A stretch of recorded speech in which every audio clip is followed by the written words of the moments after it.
ಸಂಜೆ ಸುಮಾರು 3:45 4 ಗಂಟೆ ಮಧ್ಯದಲ್ಲಿ ಶಿರುವ ಮುದ್ರಂಗಡಿ ಚರ್ಚ್ ಎಂಟ್ರೆನ್ಸ್ ಮುಂದೆ ಡೇವಿಡ್ ಎಂಬ ವ್ಯಕ್ತಿ ಅವರದು ಆಫೀಸ್ ಮುಂದೆ ಅವರ ಕಾರ್ ಹತ್ತುವಾಗ ಅನ್ನೋನ್ ಆಗಿರುವಂತಹ ಇಬ್ಬರು ವ್ಯಕ್ತಿಗಳು ಬೈಕಲ್ಲಿ ಬಂದು ಅವರಿಗೆ ಕ್ಲೋಸ್ ರೇಂಜಲ್ಲಿ ಮಲ್ಟಿಪಲ್ ಶಾಟ್ಸ್ ಫೈರ್ ಮಾಡಿ, ಒಂದು ಶಾರ್ಟ್ ವೆಪನಿಂದ ಮಲ್ಟಿಪಲ್ ಶಾಟ್ಸ್ ಫೈರ್ ಮಾಡಿ ಸ್ಥಳದಿಂದ ಪರಾರಿಯಾಗಿರೋ ಬಗ್ಗೆ ನಮ್ಮ ಗಮನಕ್ಕೆ ಬಂದಿದೆ. ಇದಕ್ಕೆ ಸಂಬಂಧಪಟ್ಟ ಹಾಗೆ ಪ್ರಕರಣವನ್ನು ದಾಖಲೆ ಮಾಡಿ ನಾವು ತನಿಖೆಯನ್ನು ಮುಂದುವರಿಸ್ತೀವಿ. ಇದಕ್ಕೆ CCTV ಹಾಗೂ ಮತ್ತು ಇತರ ಎಲ್ಲ ರೀತಿಯಲ್ಲಿರುವ ಸೈಂಟಿಫಿಕ್ ಎವಿಡೆನ್ಸಸ್ಸನ್ನು ಹುಡುಕಿ ಆದಷ್ಟು ಬೇಗ ಈ ಪ್ರಕರಣವನ್ನು ಪತ್ತೆ ಮಾಡ್ತೀವಿ. ಈ ವ್ಯಕ್ತಿ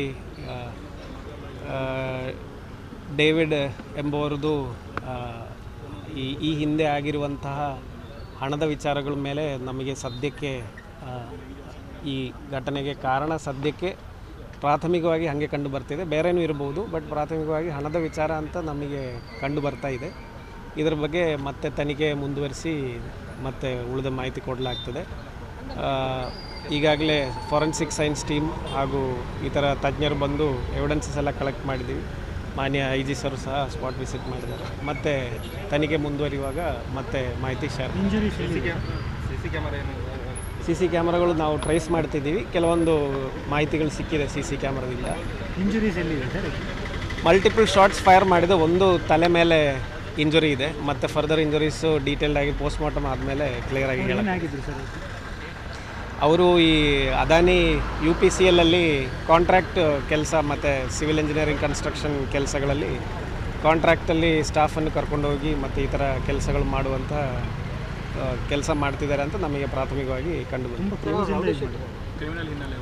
ಈ ವ್ಯಕ್ತಿ ಮೇಲೆ ಸುಮಾರು 14 ಪ್ರಕರಣಗಳು ಈ ಹಿನ್ನೆಲೆ ಇದೆ. ಅದು ಜಾಸ್ತಿ ಇನ್ನು ಪ್ರತಿಭಟನೆ ಮತ್ತು ಇತರ ವಿಚಾರಗಳು ಸಂಬಂಧಪಟ್ಟ ಹಾಗೆ ಇಲ್ಲಿ ಪ್ಲ್ಯಾಂಟ್ ಬಂದಾಗ, ನಾಗಾರ್ಜುನ ಪ್ಲ್ಯಾಂಟ್ ಬಂದಾಗ ಆಗಿರುವಂಥದ್ದು ಅಂತ ಕಂಡುಬಂದಿದೆ. ಮತ್ತು 2020ರಲ್ಲಿ ಒಂದು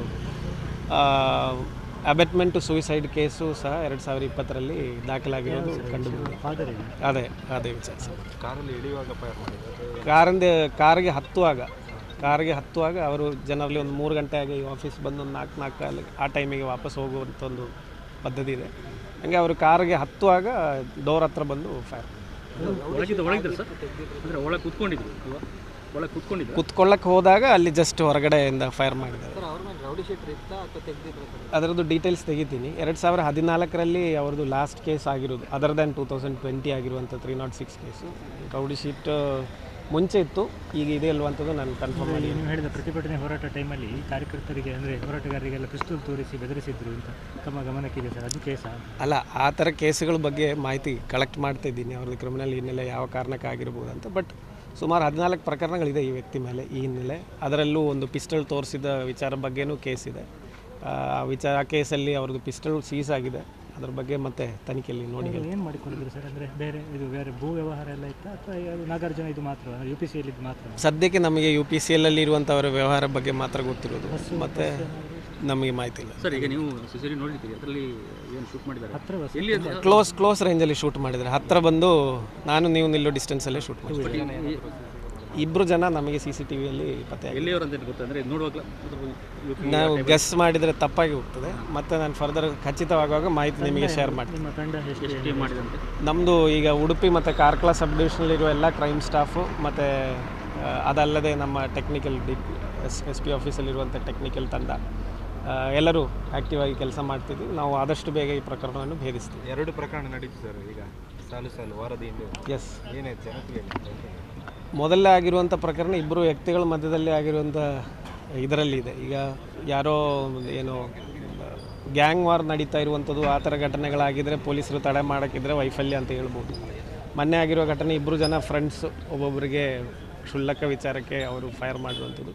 ಈ ಘಟನೆ ಬಗ್ಗೆ ನಾವು ಕೂಲಂಕಷವಾಗಿ ನೋಡಿ ಆ ಥರ ಹಿನ್ನೆಲೆ ಇದೆಯಾ, ನಾವು ತಡೆ ಮಾಡ್ಬೋದಿತ್ತಂಥ ವಿಚಾರನೂ ನಾವು ಡೆಫಿನೆಟ್ಲಿ ಚೆಕ್ ಮಾಡ್ತೀವಿ. But it is unfortunate that closely 2 such incidents ಆಗಿದೆ.